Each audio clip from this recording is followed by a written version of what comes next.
I knew that I wanted more from our lives. So I was working at ASOS and was getting child tax credit, being a single mum living in London.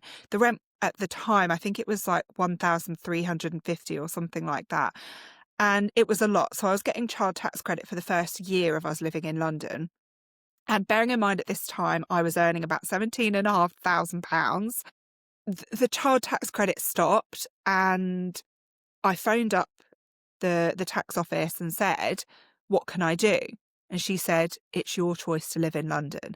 And it was at that point that I thought, nobody is going to help me. I just need to crack on with it and do this. Like I had already been doing for, how old was Danny when I went self-employed?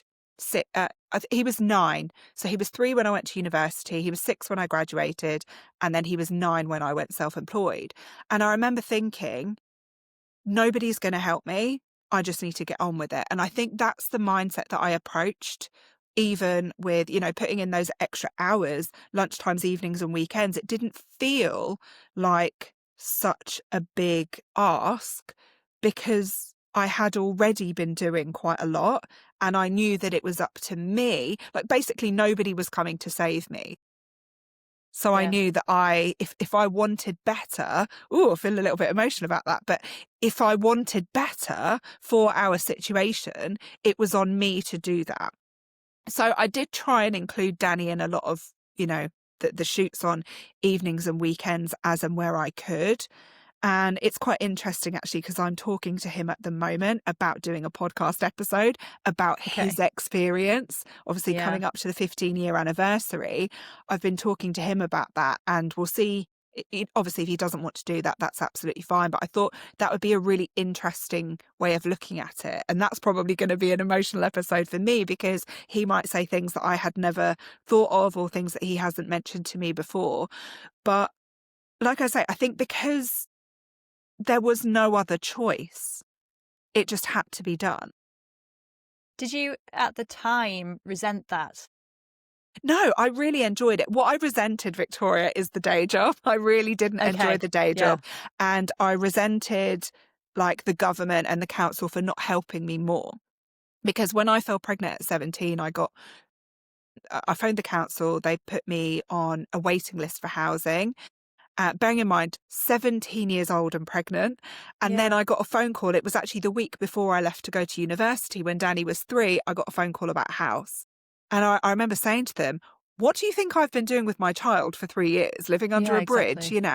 So again, that's why when it got to the point of hearing from the tax people that, no, we're not going to give you any child tax credit, you're in this on your own, it's your choice to live in London, I just thought, I have to do this. And it didn't feel like a pressure. It was just like, okay, this is what I need to do. And I just kind of got on with it. But I didn't resent the extra hours, because that's what I really enjoyed doing. I loved being a mum, and I loved the photography. So back then I was doing a lot of fashion photography. But the thing that I resented was the day job. I felt like it was a limitation. Mm-hmm. Yeah. So do you think that you had a sort of compulsion to build and to create, and you needed that autonomy in order to create the life that you wanted? Did you have it firmly set that it absolutely wasn't going to be you going into a job and working 9 to 5? So I always knew that I didn't ever really want a 9 to 5. I didn't really want to answer to anybody. I didn't want those limitations of a 9 to 5. But I didn't ever really think that it would actually happen. And even now, 15 years in, sometimes even now, I'm like, oh my goodness. Because when you're self-employed, you're magicking money out of thin air, aren't you? And I never really thought that I could do it.